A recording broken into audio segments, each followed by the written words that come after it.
in All there. right, it is 6 o'clock, so I will call the first meeting to order. Like a 1 minute. No, and you're then good. answer. No, I do not, no.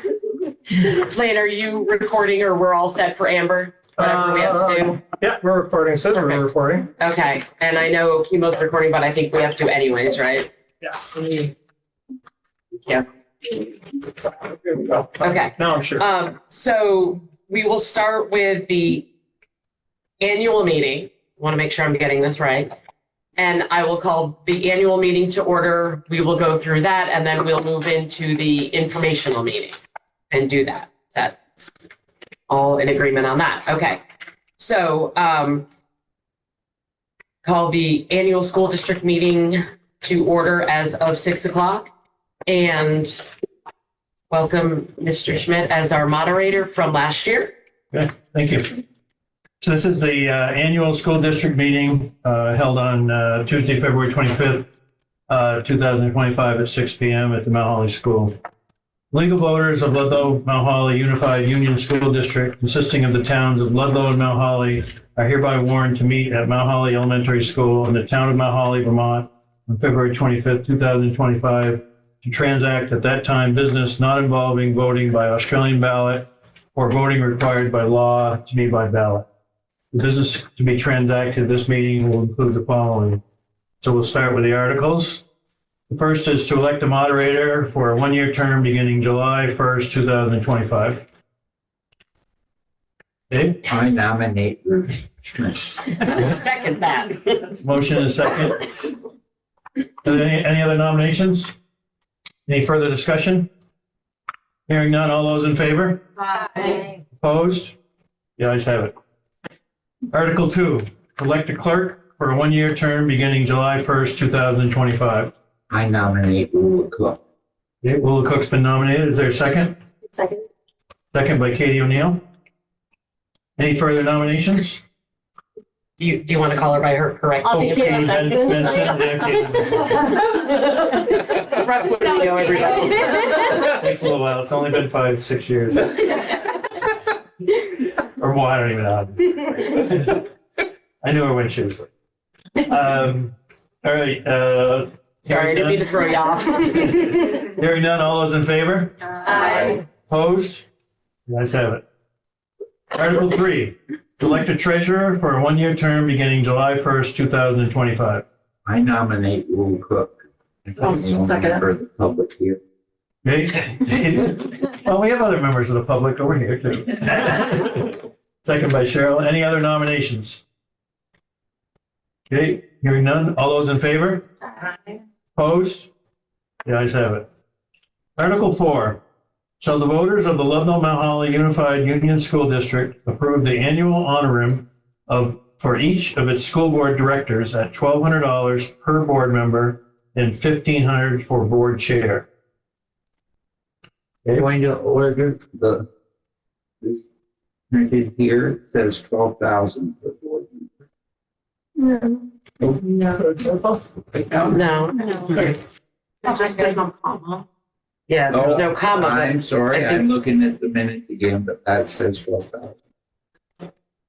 But the district, the actual warning is correct. So it is 1,200. Great. Yeah, the minutes have to be amended. Good. All right, Mm, need a motion. Cheryl, Second. motion a second. Any further discussion? All those in favor? Aye. Opposed? The ayes have it. Article 5. Shall the voters of the Ludlow-Mount Holly Unified Union School District approve the annual honorum for its school district clerk at $125? Sure. Second. Motion. Okay. Any further discussion? All those in favor? Aye. Opposed? The ayes have it. Shall the voters of the Ludlow-Mount Holly Unified Union School District approve the annual honorarium for the treasurer at $1,500? Okay, motion? Motion by Kevin. There's second? Jen? Second. Any further discussion? All those in favor? Opposed? The ayes have it. Article 7. Shall the voters of the Ludlow-Mount Holly Unified Union School District authorize its Board of School Directors to borrow money pending receipt of payment from member districts as provided in Title 16, Chapter 11, Section 711, by issuance of notes of money orders payable not later than 1 year from date for the purpose of paying its expenses. Motion? So moved. Lisa, Second. second, Katie. Any further discussion? All those in favor? Opposed? Ayes have it. Article 8. To hear and act on the reports of Ludlow-Mount Holly Unified Union School District Directors for the year ending June 30th, 2024. Motion? Make motion. Motion by Lisa. Second. Jen? Motion is second. Any further discussion? All those in favor, say aye. Aye. Opposed? Ayes have it. Article 9. To transact any other business deemed proper when met, not involving expenditures of school district funds or any other business acted upon in the preceding articles. This is new business. Motion? Second. Motion second. Any further discussion? Hearing none. All those in favor? Opposed? Ayes have it. Now you are free to go to your union, your information meeting. Thank you very much. Thank you. Probably a record, 607.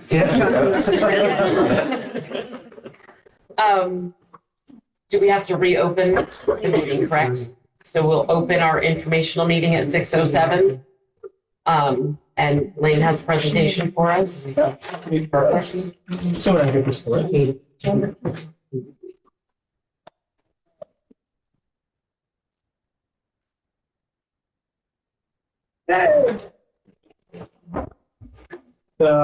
you've got if anybody's logging in. Right? So anyway, so I can actually see some. Many menus open. So a lot of this folks have heard parts and pieces of in the past, but some of the information is updated. A lot of it is, we're going to talk a little bit about current climate, why what we're looking for has kind of fallen out the way that it has, things that are affecting it. We'll talk a little bit about the fact that we don't have a heck of a lot of control over what happens to us. It's really, our control is very limited to basically just a few cents in terms of tax rates that are local. And so I've got some things that'll kind of exemplify that for folks as well. And then any questions along the way about this are perfectly fine. It would be appropriate if folks have questions about the governor's proposal that's up there, because that does relate back to budgeting and especially future budgets. And I have been able to do some calculations and whatnot on what it would potentially save or what impact it would have on local taxes, which I think is kind of interesting to share if we could. So, first place I want to start, and this is important for everybody, especially since we're in the middle of tax season, right up through April 15th, is that we all have to kind of fill out that part of our taxes that determines whether or not we have a Vermont homestead, right? Is our property that's being taxed, is it our primary dwelling, and have we lived in it for a year? If that is true, then you have an opportunity to get some property tax reduction through the Vermont property tax credit process. And so if your homestead is your homestead under Vermont law, and you have a household income of $115,000 or less, you should fill out this form, this HS 122, which you can find at vermonttaxes.com and just put in property tax credit. It'll come up. And it can give you up to $5,600 off your school taxes and up to $2,400 off your municipal taxes if you qualify. Right? And it's a bit of a sliding scale. So the lower you are below that 115, the more the reduction will be. So I think that's important for people to remember and to keep in the back of their mind. One of the things that we've talked about, and it's actually easier if I stand, and probably for the last 4 or 5 months now, is basically how the education fund works in the state of Vermont. A lot of people have this idea that, you know, if we cut $1 million from the budget here locally, then the local taxpayers are going to see $1 million in savings, and that's not how it works. Right? That's the old way that Vermont did it before they did ed reform in the 90s. What happens here is on March 2nd, when everybody goes to vote and all those school budgets pass, hopefully, that's like a bill that those budgets send to the state of Vermont. And the state of Vermont collects all those bills and it totals them up and it says, okay, we have to fund our education fund with this amount to meet what people are asking for. And so that brings up a couple of parts and pieces here. First off, we all pay for each other's costs, right? It's not really so much about what we're doing here. It's about what collectively all the districts across the state are doing in terms of their budgets. If we cut our spending, we benefit a little bit, but the primary part of the benefit goes out to all the other taxpayers in the state. And the converse is true, which is one of the reasons that taxes have risen a bit in the last couple of years, is that if you spend more, yeah, it's going to cost you a little bit more locally, but it's spread out across all the taxpayers across the state. So the biggest bang you're getting is drawing in those funds from the other folks if you're raising your taxes.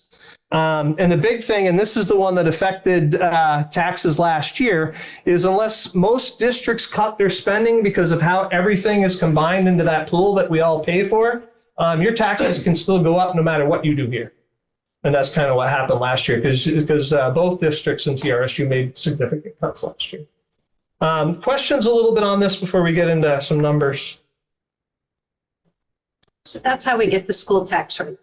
Because once all the budgets are passed, all those budgets go to the state, then they divvy it out among districts, and then our school tax rate for our community is set. Yeah. So you got this pool of money that they realize they have to get, and then they charge it equally across all the taxpayers across the state. So we all pay for each other. The other piece that's important about that is that until all the district budgets have passed in the state, we really don't know what the tax rates are going to be, right? So everything that we're working on, it's usually close, but everything that we're working on right now is estimates. My guess is that a lot of districts right now, after last year's increases, are cutting. But again, if most districts cut, and that'll drive spending down for all of us, so you might see a reduction in your tax rates. But it'll depend on what the other districts are doing this year. So that is some important concepts to keep in the back of our minds. So a question. Yeah. So if a school district spends and doesn't cut above the threshold, that penalty goes just to that district? Yeah. Yeah, so it's probably a little bit more complicated than this, but if you're below the threshold, right, your costs are being spread out across all the taxpayers in the state. Right. If you get into that tier 3 money above the threshold, anything above that comes directly from this district, from the So taxpayers you'll get here. the school tax plus you'll get the funding penalty. Yeah, so it's, yeah. And we're not anywhere, well, yeah, we're not anywhere close to it, which is a good thing. So in terms of taking a look at this year's budget and what the biggest impacts are, and this wasn't just this district, this was most districts around the state. The first thing that happened was a use of one-time funds to subsidize taxes, right, to try to bring down the request from the taxpayers. So a lot of districts tapped into their reserve funds to do that. And, you know, your example, your analogy there is really good. If it costs this much to fund the district and we use some reserve funds, It's kind of like the coupon, right? You get to next year, it still costs this much to run the district, but we don't have the coupon now.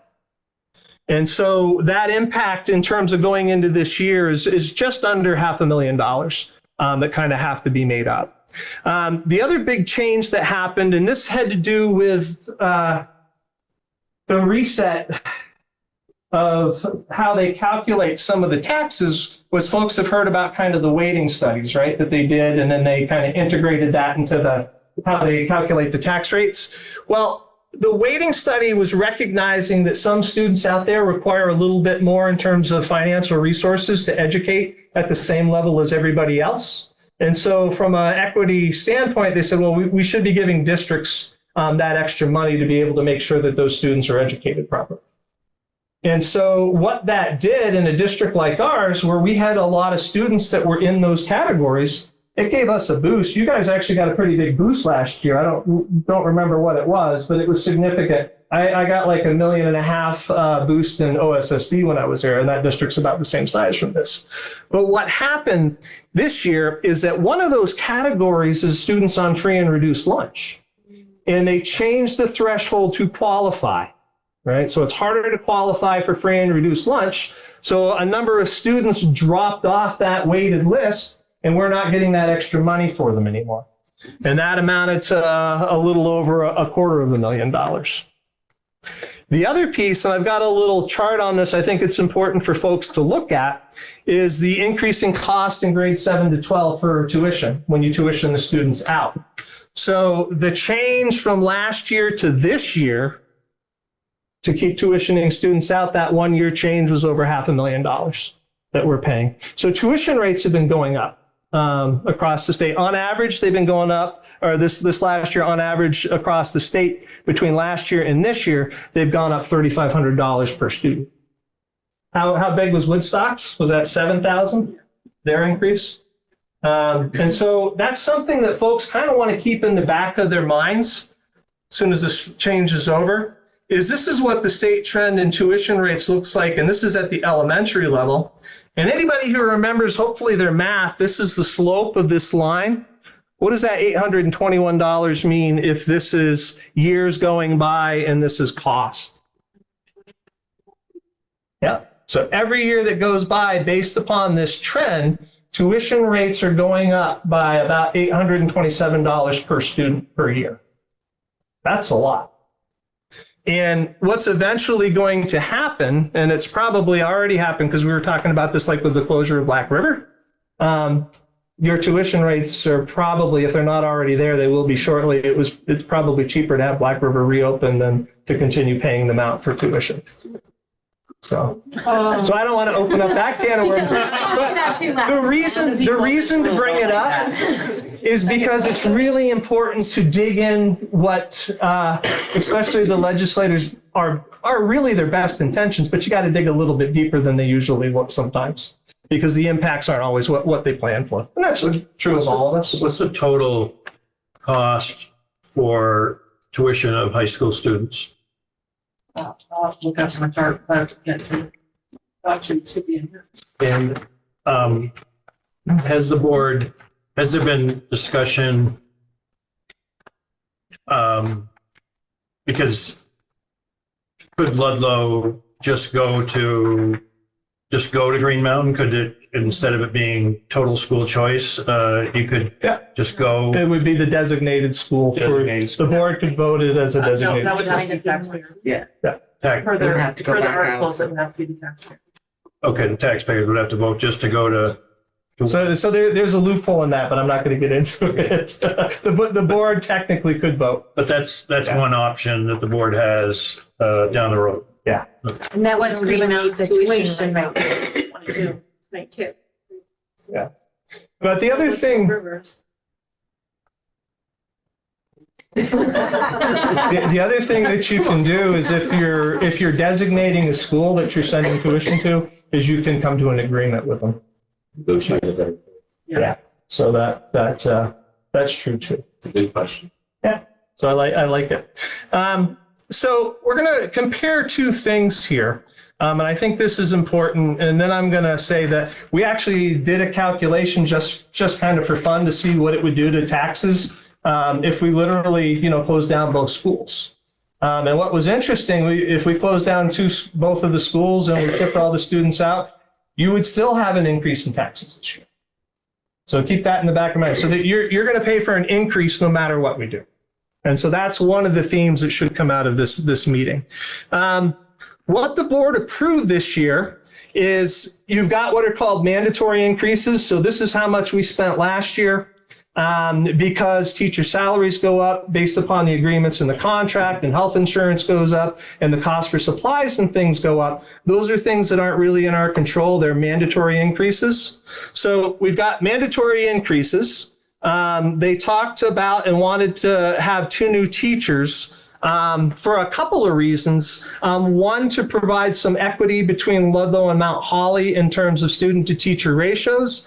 And the other that we've talked about more on the curriculum side is the idea that going back to single grades where it's possible is probably a better academic choice. Having them combined is generally a good social choice, but taking them apart and having the single grades is a better academic choice. And this idea of improving academics is going to be critical when we touch on the governor's plan in a minute. So 2 new teachers, $18,000 for curriculum materials. There's programs in the district that have been purchased and that we use, and they have expendables every year, and that's actually pretty cheap from what I've seen in other districts. The board is also reaching into the reserve fund to use $181,000 a one-time money again to try to subsidize taxes, to try to bring down taxes for folks. So what you're looking at if you're in Ludlow, and don't freak out because when I show you the comparison, you'll go, oh.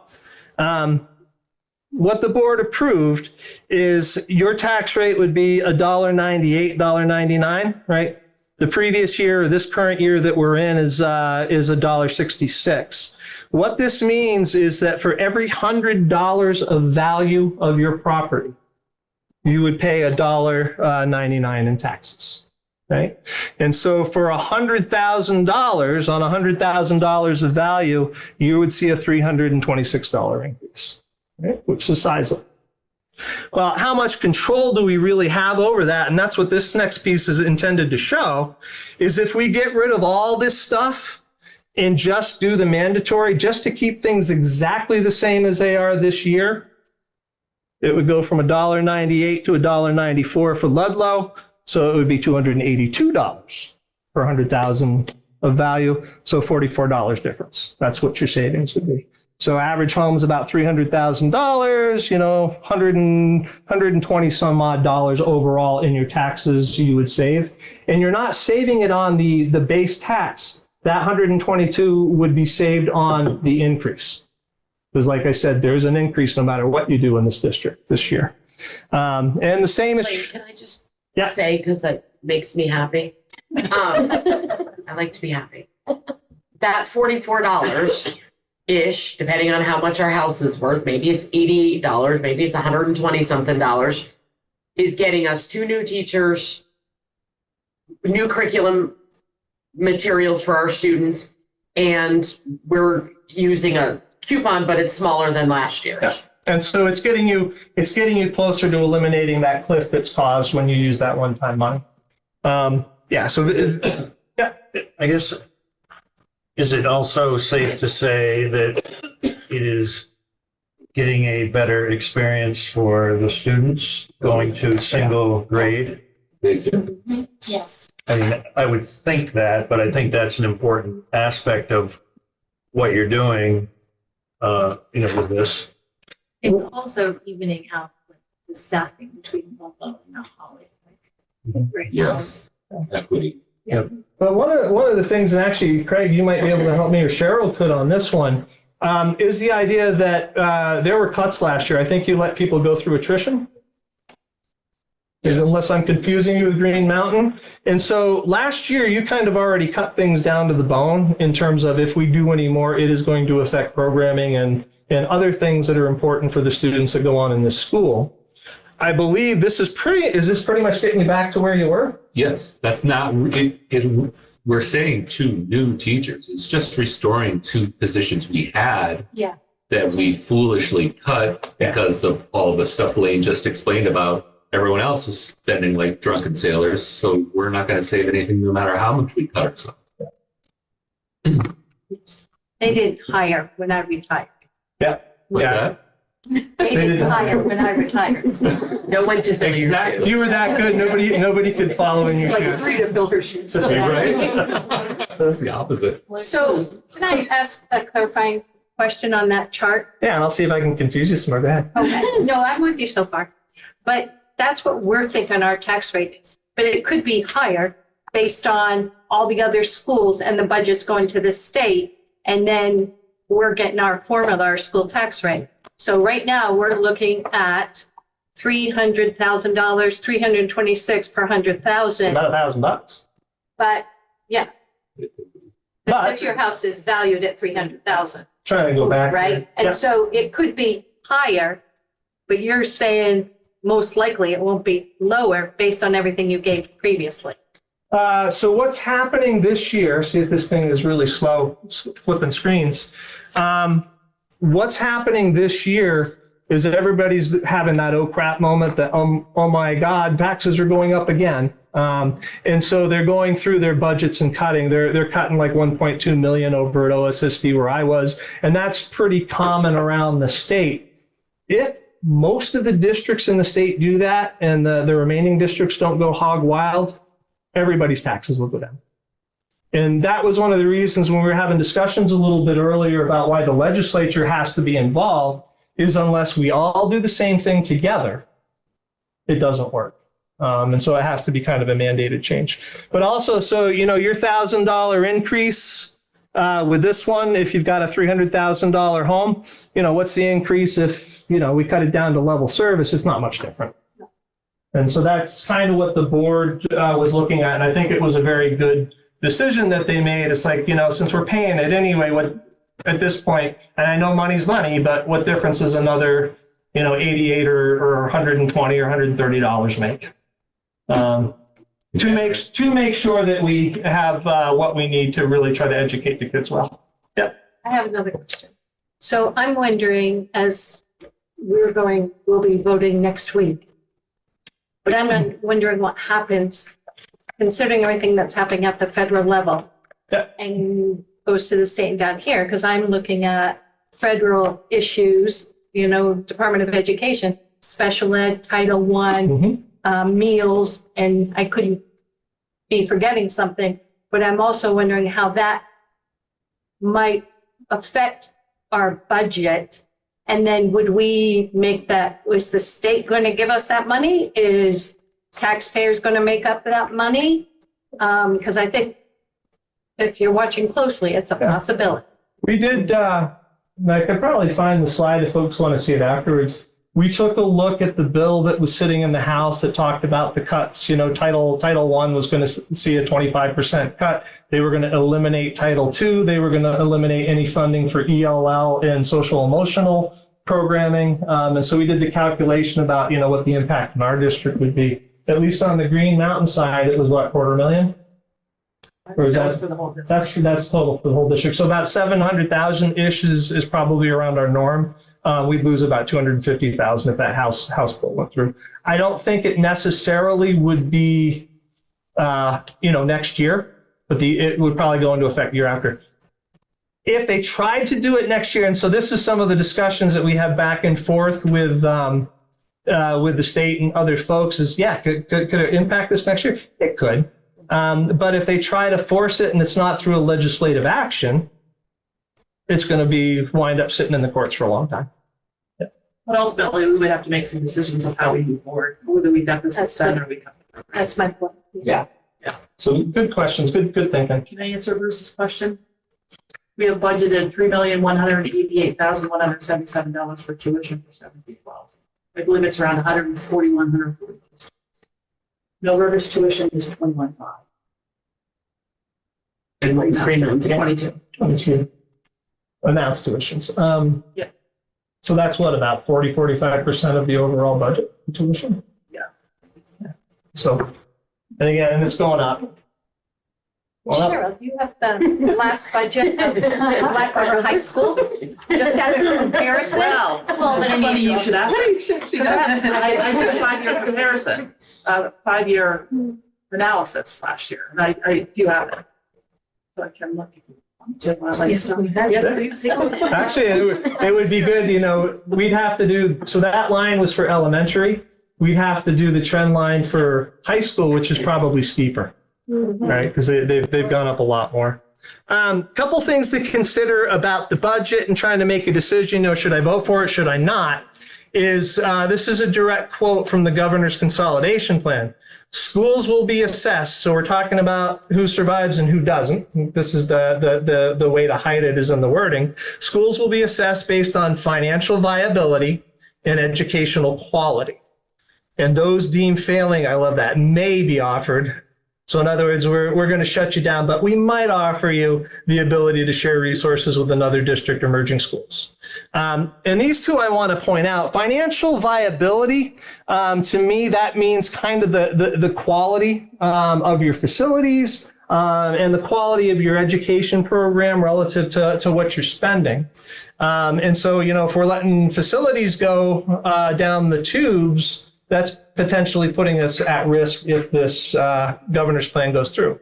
And educational quality, right? That's how much the students are getting out of what we're doing here compared to the other schools in the state. If that goes down, that's potentially putting us at risk.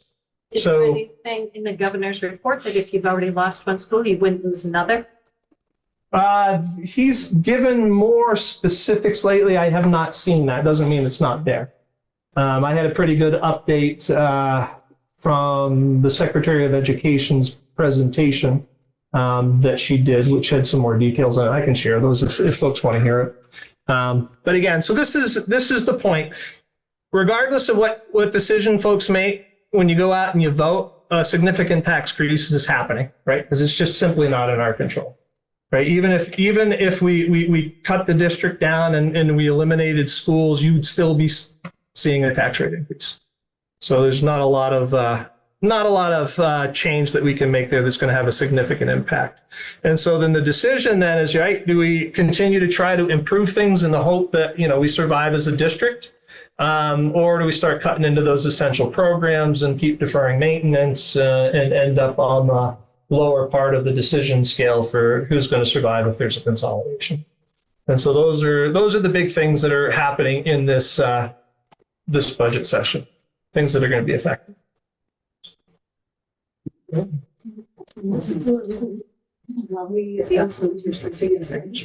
Private sector. And then we can after this, we can talk about anything you want, but private sector, what they do when times are uncertain like this, they do a couple of things. I worked for Mellon Financial as an operations manager for a number of years. The first thing you do is you try to build up your reserves, right? So that you've got some money in the bank if you've got to deal with some adversity that's coming. You cut costs, but this part's the most important piece, as long as it doesn't affect the quality of the services that you provide. And you're at a point after letting teachers go last year through attrition, where if you cut more, we're not going to be able to provide the same quality of services, right? And again, focus in hard times is always on our primary duties, which in our case is teaching and learning.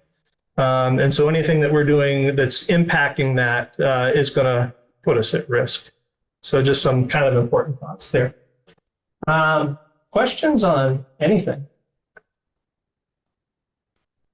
How does, you're hearing some things at Cavendish, like they might have a pre-K program, or what do you see as some of the impacts because they're obviously in a situation where they have less students and they're looking to grow. Do you see that impacting anything in the district or in the Green Mountain? Because it doesn't impact too much over here. Well, like would kids have an opportunity? Is there an opportunity now, like kids that there's no pre-K program there that are going to Ludlow? Would you then lose them to the Cavendish program? Is that been thought about or? Not really, but it's a good question.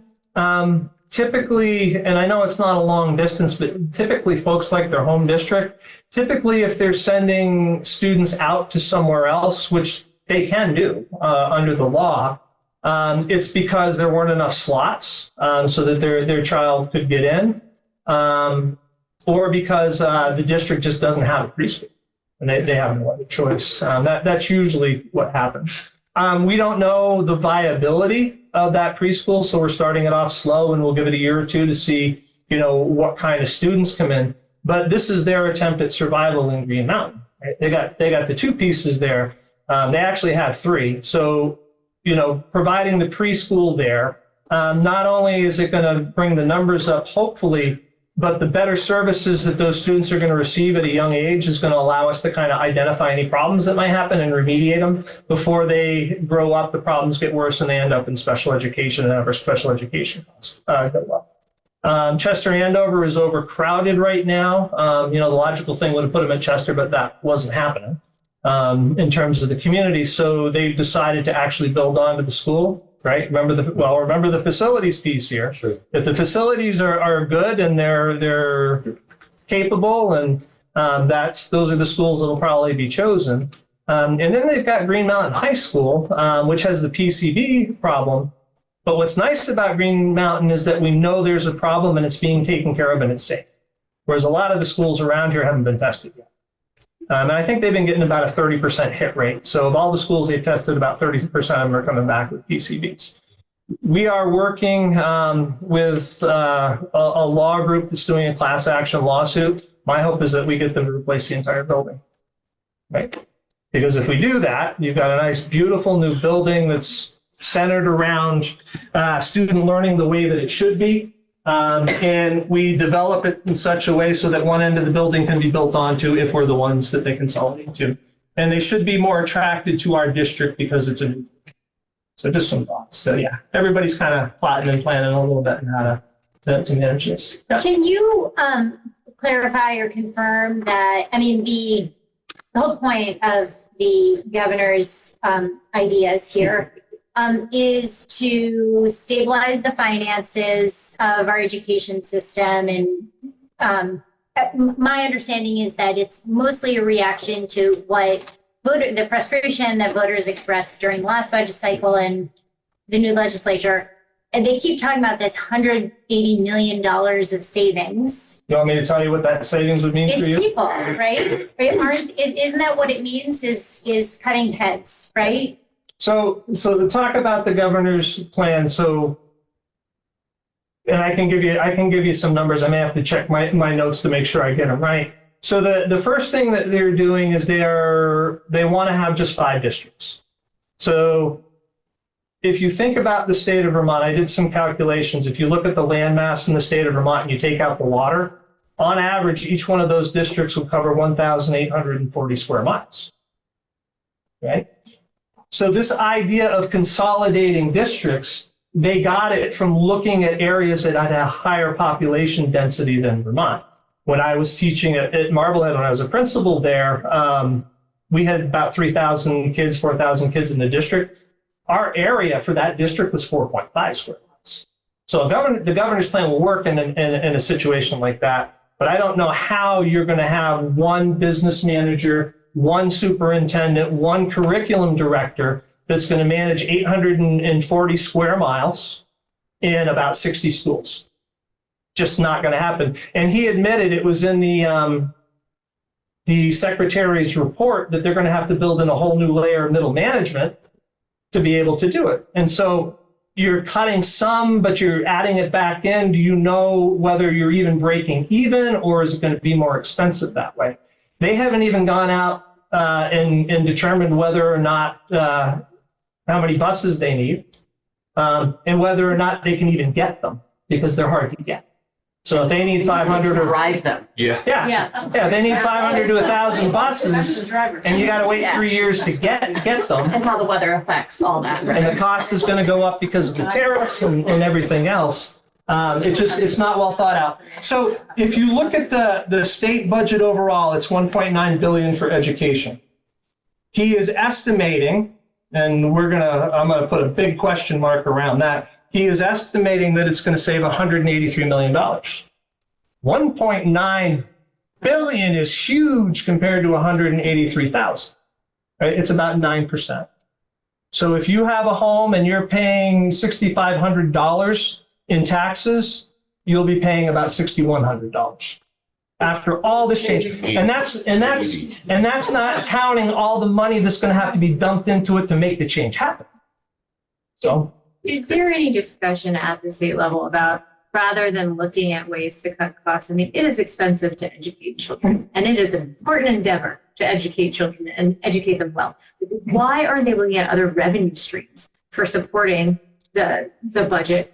You know, Well, the budgets Because that they all, need to be when they maintained. do, like, I thought, like, the lottery or some, like, they're, like, all these things that they're like, oh, well, this would be for the education, and then they find, They're like, reading. different little part things to shell it out to, and we've just never Yeah. gotten what they said they were gonna give us, universal meals. yeah, so you got the education fund.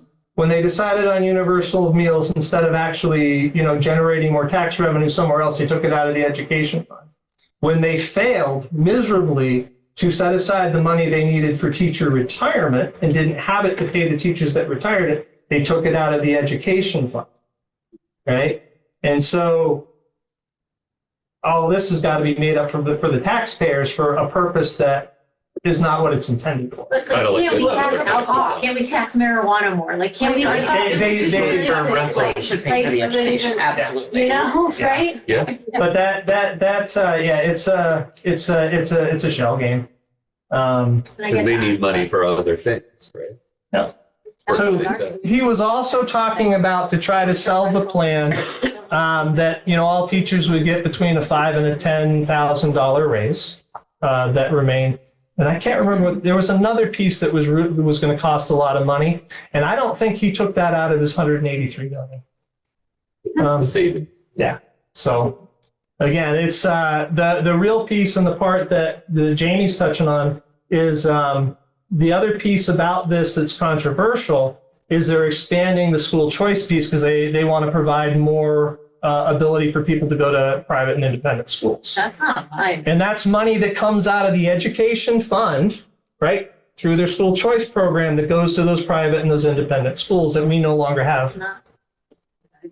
Oh, Yeah. I mean, Yeah. read a little deeper. But then when we write the checks. I was thinking so that we- yeah, it's no, not they're for limiting, like, MSJ, you're not talking- only to- They're talking about limiting choice. The House is, but the governor, Just within your- The governor's plan District, sets up right? new Yeah. mechanisms for yeah, further. so the House is now looking at it and going, we're not going to go along with anything that's going to provide more money to. Yeah, because there's a draft bill that there would be some sort of limited money going to like, potentially one of the historic academies. And then, doing away with all choice for K through 8. So that would be helpful if the House can pass that. Would the governor, since that's not the governor's plan, would he veto it? So we get down to, whether or not people are worried about getting reelected or not in terms of votes based upon what their decisions are. So what do you, I mean, my understanding is that it's been like a slow drip of details and that there hasn't been actual legislative language proposed by the governor's office. So like, I mean, aren't we in crossover week right now at the legislature where they're supposed to be exchanging bills between the chambers? So where is all this? It seems like we're at the end of February. I don't know. What are you hearing about? They did research. They did a lot of research early on. So again, I can't tell you what they're going to do, but I can tell you what the research implies. They did research early on about who had control over setting up school districts and taking them apart and merging them together. And their discovery was the legislature was. And so it looks like they're trying to get set up so that you're not going to have any authority as school boards. They're just going to make the decisions that they want to make. There's a concern out there is that the governor's plan is setting up a consolidation of power. You're going from all these separate school boards to having one board in each of the districts, those 5 districts, with 5 members on that board. But one representative from each community. And then there's an associate membership too. So if- They're advisory though. advisory. So they have no impact and no value. Those 5 board members do, and they will be the ones deciding what your school budgets would be and where the money goes and who gets what. So it's, right, when you have fewer people, it's a lot easier to influence. And I have not seen a state rep since I've been in this district. They're already separated, not their fault, it's how the system is structured. But how many towns are in 1,840 square miles and how different are their needs? And if there's only 5 board members, are they going to be represented? Doesn't sound like Taxation it. without representation. Yeah. But anyway, we can, I apologize. You got me off on a rant. So, Yeah, gee. but there's a lot of thinking. Change has to happen. What he's doing, I don't believe is it. I have heard in the House that they are starting to talk about consolidating elementaries. Which, unfortunately is a logical first step. It's less invasive and probably less controversy generating than what they're talking about. And it would accomplish, if every district did it, it would accomplish something. I don't know how much. And his plan is like, what effect, 2027? He had it planned out, yeah, a year and a half from now, basically. All this Going change. into Full 28. implementation, isn't it 28? Unless it's changed. What I saw when it originally Yes. came out was about 2 years from now, which is now a year and a half. Like, it'll switch over like June 30th, like July or something. Yeah. Yeah. The new Effect board would 28. be not this coming July, the following. Fast. Sharon, Sure, you got if our we go numbers. back over here, it said build reserves. Do we have any reserves? I know last year we used a big chunk. I know this year we're using 180, whatever one of the slides showed, 180,000. Do we have reserves? So, Oh, yeah, they do. Doesn't. I'm thinking about it. They do. Well, we don't have any surplus because we're putting it into this budget, but we do have capital. Is that what you're talking about?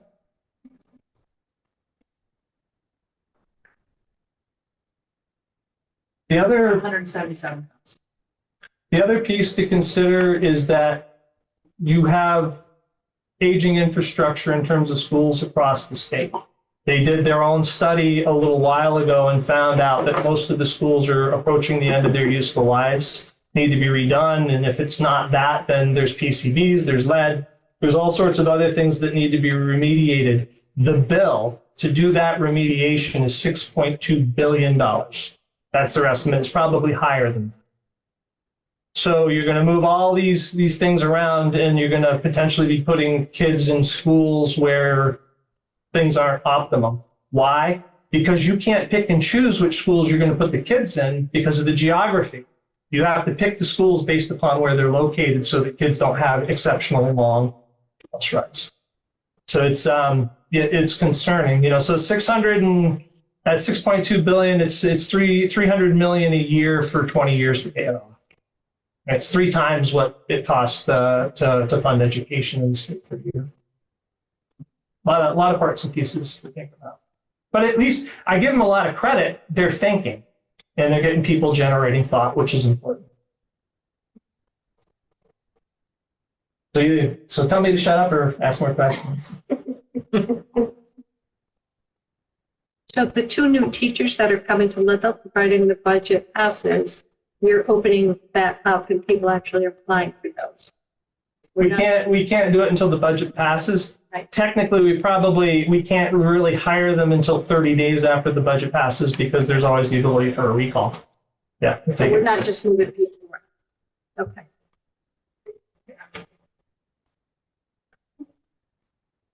It's actually a fun conversation, at least for me. I feel like I had therapy. Greg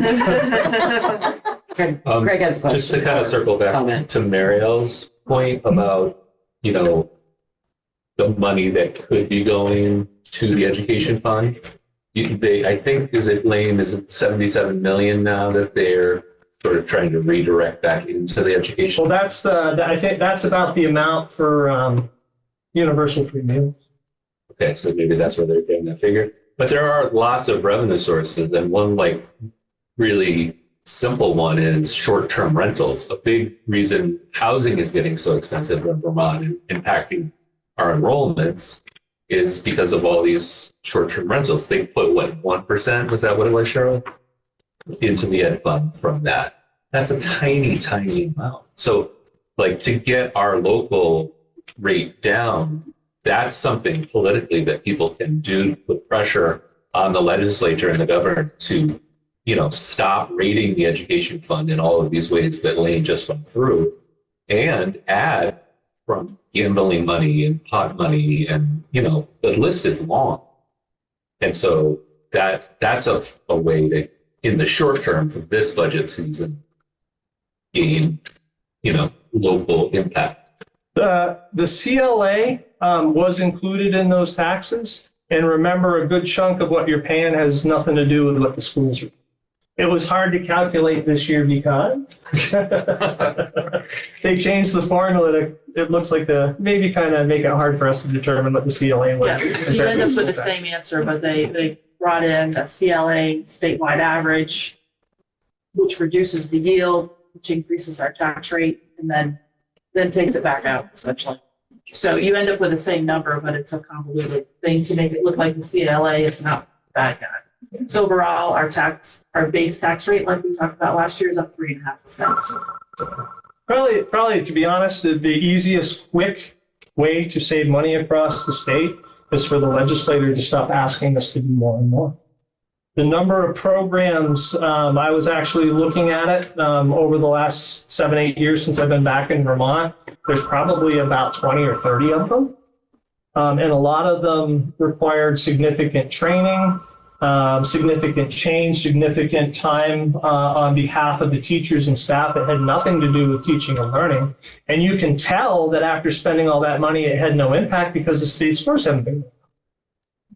So Give me an example of some of the programs you're talking about. Standards-based report cards and graduation proficiencies.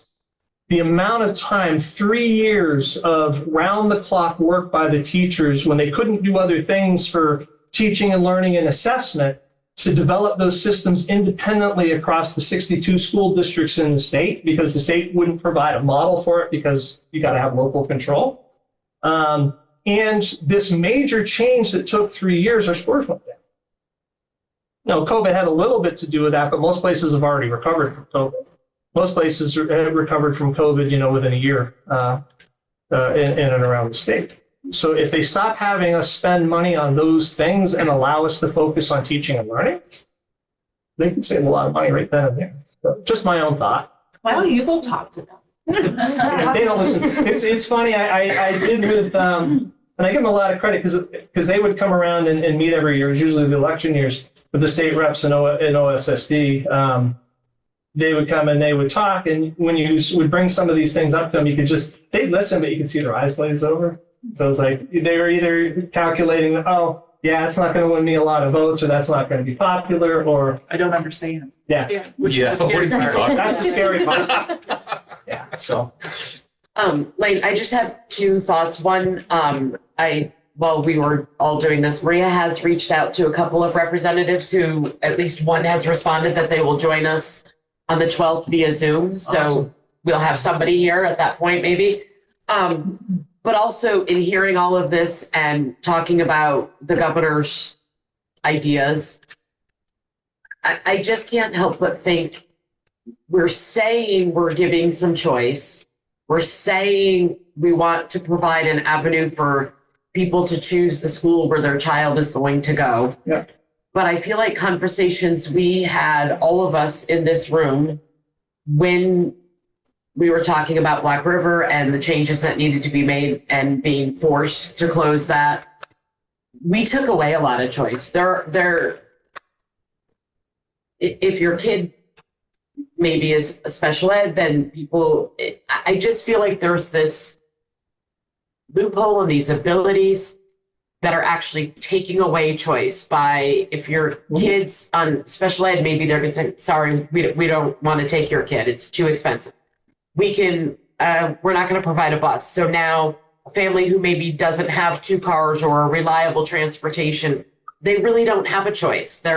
So we say it's a choice and we frost the cake really pretty, but underneath it's like a fake styrofoam cake. And A kid can't be turned away from school for special ed. a private school, they could, No, I'm not, they're accepting full tuition money. even if That's it's a new new there, yeah, rule. okay. Yeah. 42. So, I mean, but there's other things that I don't know. I feel like we're being sold a bill of goods that isn't going to pan out the way it's being Yeah. told to us. And I think we need to look deeper into it, but I think it's probably not that night. I have no doubt that folks mean well. You know, as critical as I mean, and I may be wrong. But it's just, if you think about it, like special education is a perfect example. The cost of special education have been going up dramatically within the state. And what has been the legislator's response to that? Oh, we are going to change things so that we're cutting how much we're giving you for special ed. How about as a state putting together a statewide program for special education and how services are delivered that are going to solve the problem and get kids to be independent and not need the IEPs? That would have been a better investment. So again, it's backwards. The last piece I'll say is that I'm worried that people are going to jump and make wrong decisions because there's a sense of urgency. Right? Because taxes went up a lot. They know they're going up again this year. And so people are motivated for change, and that doesn't always lead to clear thought. And then the last piece I'll leave you with is his 9% savings, you know, that $400 to $500 for the, you know, person with about $6,000 in taxes. How long is that going to last, considering that the cost of education in Vermont has been going up by 6% per year for the last 5 years? That's my point. It's just expensive to Well, in educate kids. healthcare, yeah, Healthcare. it's healthcare is huge. Huge. driver. Yeah. So again, it's people are trying, but I think we need to think a little bit longer, which means we sit in a holding pattern until we figure out what's fast enough. So the last year I have a full budget for Black River, which was FY18, and this is part of the merger study. The budget was $3,054,451. And what did you say our tuition was? $3,100,000. So I just want to circle back. Because we got 4 board members here that were involved in that. And like, it was not an option for us to keep that school.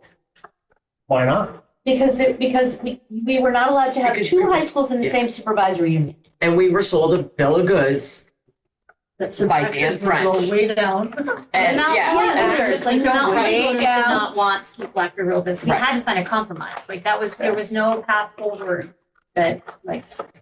But I just like, what are And we we were gonna talking about, like, save- yeah. Because I was under the impression, we did not vote because it cost too much money. We did not close that school because of budget. We closed that school because we of were regulations from because of Act the 46. law. Yeah. stated that you couldn't have 2 high schools in a supervisory unit. How many districts reversed Well, I think after the I fact? think they did, and I mean, Marielle has that's a good point. We were, we had to find a compromise, but I don't know. I'm just like sitting here like, what?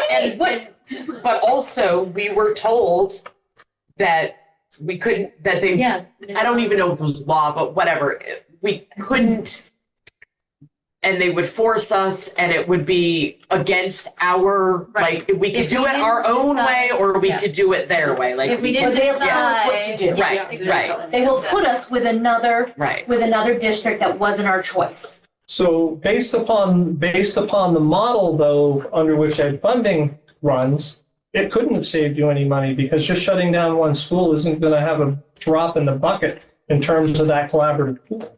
Right? You'd have to have every district in the state shutting down schools for it to work. Well, and I think that was, but like what you said, people, reversed it and filed suit and, all of that. And, I guess, just sort of circling back to the budget, we have always done what the state told us to do. Mhm. We merged supervisory unions. When they told us to do that, we And saw no savings, and closed our school. right. Because And it's saw not no about what you They do. told us to Right. do. And, I guess I'm just kind of sick of it. We are always the ones that do what we're supposed to do, and we just get punished and our taxes go up, and So if the trajectory for tuition continues to increase, the well, slope over the rise, right? Then I think it's you're already at the break even a point. thought, exactly. Yeah. It's a thought. It is. Are we really though, like Why what? shouldn't we? Right. To What be were the- fair, what right, was we the don't cost know. of operating Ludlow and what was the cost of operating Mount Holly in 2018, versus what it is now? Like what has that True, increase true. been? Inflation Because I was- don't think, yeah. I mean, It's I around 3 imagine million. that, comparing 3 million to 3.2 million, like, I Apples think and that oranges. Black River would be a lot more expensive to run right Oh, now absolutely. than Yeah, sure. 3.2 million. And didn't the building need a major capital investment? I thought it did. I thought that there, Well, like, most of them. And not much more than, no, Yeah. not, I don't think it. No, it because really we didn't. did it all right before we Not much closed it. Those more than- windows were new, all sorts of Yeah. things were brand new when it closed. Yeah. That wasn't I think really. if you talk to Mike Tomisto and Chet Gates, they would tell you a very different story than others that go into that building and say it needs this, this, and this, and they've been taking excellent care of it for all these years. Yeah, Green Mountain High School, except for the PCBs, it's one of the most beautiful schools on the inside in the state. I mean, you go into the other schools, they look awesome on the outside, but you get inside and it's deferred maintenance. Stuff hasn't been done. They're unsightly.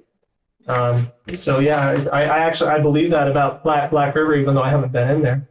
They did a good job in this area trying to keep stuff up. Well, and we're unique because we're in different houses, right? Ludlow Yeah. and Mount Holly. All your Mount Holly kids mostly go to Mill River, right? And actually, but a lot of Ludlow kids go to Green Mountain. And being that we're in such a, big area land-wise, like, I mean, for me personally, like, I work in Rutland, my partner works in Rutland, like, I can't go pick my kid up without driving an hour if I was to go to Green Mountain. I wouldn't make baseball games or make it in time for a concert if I had to go all the way to Chester from Rutland. Which is why we did the choice, Yeah. because Yeah. they were gonna tell us we had to do it, we were gonna do it our way, and Yeah. that was, And That not was the having best way to Cavendish meet be in this everyone. district made absolutely sense. Totally knows it. So. They were already in the area. Right. But that could have happened at that time. If they chose to do that, yeah. But I don't. but then I don't even also, remember if we talking think about it that way, though, we don't know how the tax base would have, because now we are, like, that would have played into it too, and I don't know, Cavendish's tax base might have affected there were lots of things in play at the time, Yeah. and we were bitter. Well, or I won't speak for everybody else. Yeah, I was I there. mean, 100%. I don't think I speak for lots of us, but. Well, how does that work though? 'Cause- so I emailed her today because I was just curious, like, how much does how much taxes go to from Ludlow to the ed fund, right? That's what I She's got the want. number. It used to be 20 million and we'd get back 7 million. Well, Right, more like hold on. 24. Cheryl sent it to me. Let me read it. Open it. So we raised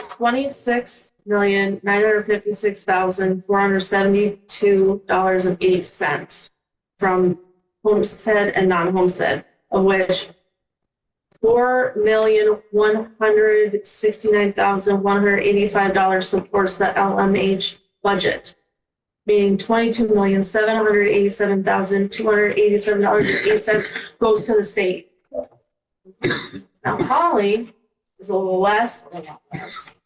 They raised $4,630,891.22 and $4,005,688 supports the budget. So only $625,203.22 goes to the state.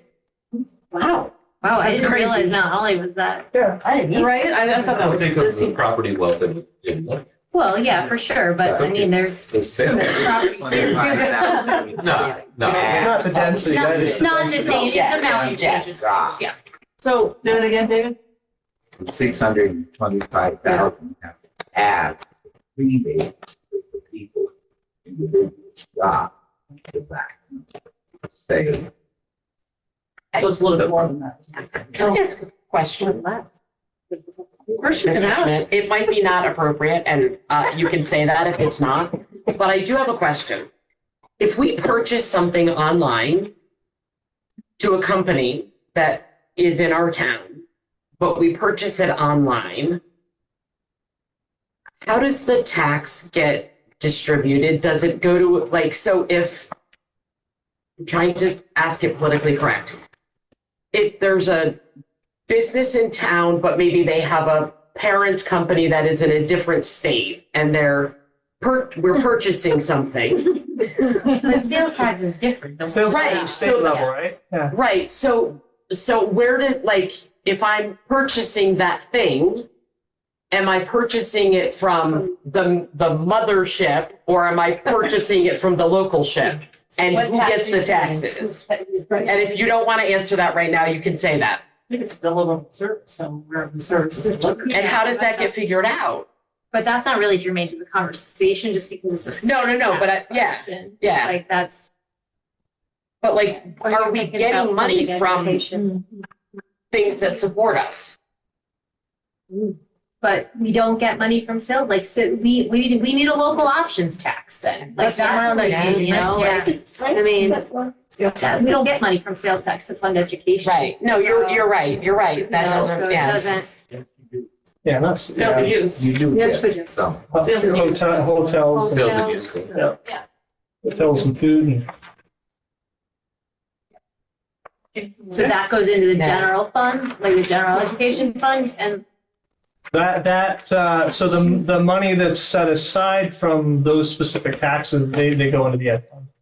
Not all of it, you know, whatever So- proportion they've decided to appropriate towards it. I mean, that was their big selling point for legalizing marijuana in the state was that, you know, all those taxes are going to go into the ed fund. Well, did they? I don't know. I haven't looked at my. No, I looked Probably at not. it. It's More than half of it was to go to the treatment program. Yeah, 30% goes to treatment Encouraging and more use. most of the rest of it goes. So there's not an exact correlation. So we can't say it's causal, but they happened at the same time. So the methamphetamine rate in the state went up shortly after the legalization of marijuana.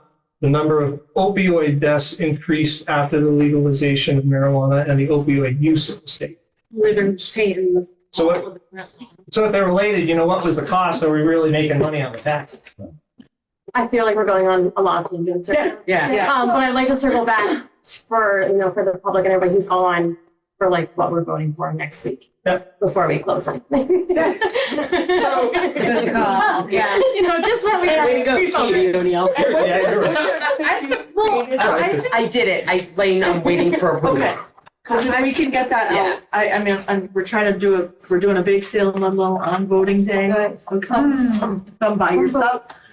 Some of the third and fourth graders, I think, are gonna come down and sell during the day. Awesome. So we're trying to get the word out with the snowbanks and stuff. We can't get the huge sign out on the front lawn of ESBR, but we're trying to get signs out. Did you send me an email with a message? I did, Okay, I'll take a look before I leave, all right. because I've been behind with all the meetings. There's been a lot of chatter. We're trying to. Yeah, no, good, as soon as, yeah. You're doing a good I'm trying job. to. Yeah. You're doing a good job. No, it's gonna be good. So, Yeah, you can. No. That's what we need for Kelly's, to Yeah. finish Kelly's. If you send me your PowerPoint, I'll keep finish Kelly's thing with that. I got you. Hi. You're still making trouble, I'm sorry. I'm new. Greg coming. So last year, when all the school budgets came up, everybody voted them down to send a message to Montpelier. Yeah. Without thinking of the impact it could take on the kids and stuff. Mhm. And I'm concerned that's gonna happen again.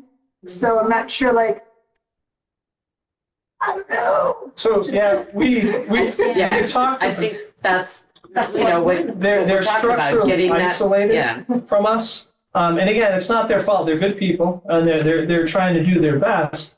But the big thing about change is, and I was writing about that a little bit, is this idea that we're creatures of habit because it's a survival mechanism, right? And so we're not going to change unless there's a sense of urgency to do so. if the legislators are isolated up in Montpelier and they're never hearing from us, how are they ever going to get that sense of urgency? I feel they got a little bit of it last year, and so, at least the governor heard it, so that's the reason he put out the plan that he did. But the only way that folks are going to have an impact is to reach out to them directly, talk with them, show up at meetings if they have them, show up at public hearings. And the most important thing is, and again, nothing against the legislators, because it's true about me, depending upon the field as well. They're not always the best and the brightest about some of the things that they're asked to have to make decisions on. If there's people in the community that have more experience, they should be showing up at the meetings to have the discussions, because everybody recognizes a good idea comes up. So it's got to be a direct contact to get that sense of urgency. It's not going to happen through, if our budget goes down and, 3 or 4 others across the state go down, there's nothing. So to come back to Katie's request, I think the big message that we should say, right, is, and I was not taking a picture of you, I was taking a picture of what was on the screen earlier, so you weren't freaked out. But I think the biggest message is our taxes are going to go up about $300-ish, no matter what we do. And they're going to go up about 44 to 150-ish, based on how the value of our house,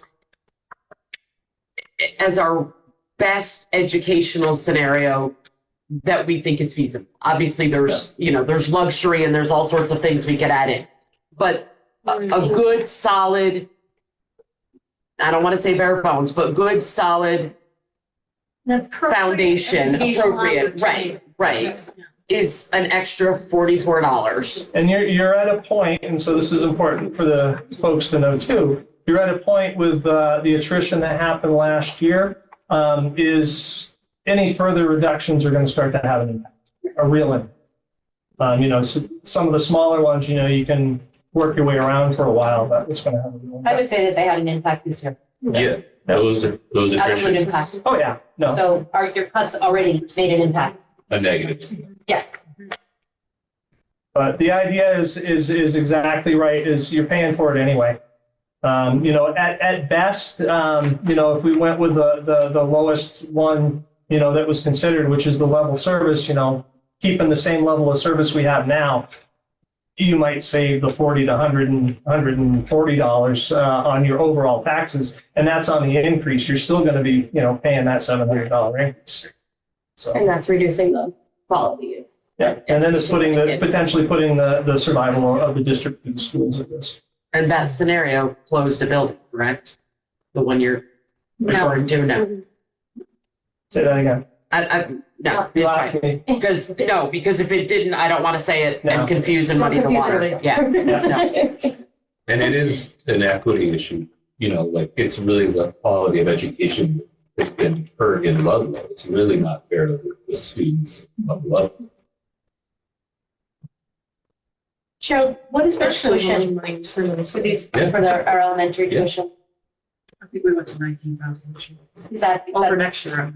yeah, is that already decided? Is that, I'm also thinking you have a little bit of a maybe an opportunity, because if that budget does go through, your class sizes will be a little bit more reasonable to accept some more tuition We students accepted in. at 17 for a number of years, but it really didn't cover the cost. Yep. It should have been higher. So But does 19 cover the cost?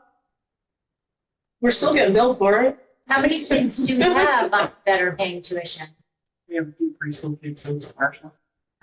At the elementary. But we've lost kids, right? Like, haven't we lost elementary kids? But no tuition. Right. But none are coming in. I'm just saying, like Lisa's saying, could they come back? If We have in Mount Holly, they, probably has more options, but in Ludlow, I feel, I'm not speaking, with any knowledge, but I feel we are at capacity. We could not accept a student who wanted to pay tuition to come to our school. Because I know for a fact we So, couldn't. and because of the yeah, and size. the numbers are just so. So for kids to be able to come to an elementary school, there's not really school choice. If somebody moves into one of the towns, yep, they can go there. Or if that town doesn't have its own elementary school, then that kind of opens up choice depending upon what the board decided to do, whether they, said, oh, we're only going to send our kids to so-and-so. What about private pay from a non-resident? Pay for the non-resident. We've had that. We've had that. That's, yeah, if they want to live here for skiing, yes, you could. Ludlow wasn't able to take a student for capacity issues. That was going to be. No, we could. Here. They Yeah, did the tuition. I mean, they're wound up coming into the district. Yeah. To Mount Holly. They moved there and should be billing tuition. What's that? They moved in. We're done. Here, I'll Back to the vote next week. All right, so do we have any more questions about the task at hand, which is information about the budget, voting on March 5th? 1 week from today. Do I have the right number? Let's go with the 4th, thank you, March 4th. 10 to 7 in Mount Holly, 10 to 7 in Ludlow, both at our town Okay, offices. town office. Thank you. Thank you very much. Thank Someone you. want to make a motion to adjourn the meeting? Motion. Anybody want, there you go, all those, and discussion, all those in favor? Thank you. Who was the second? Julie made it and Jen. got that. Just so Amber. Thank you, Bruce. Thank you. Good job. Come on, that's true.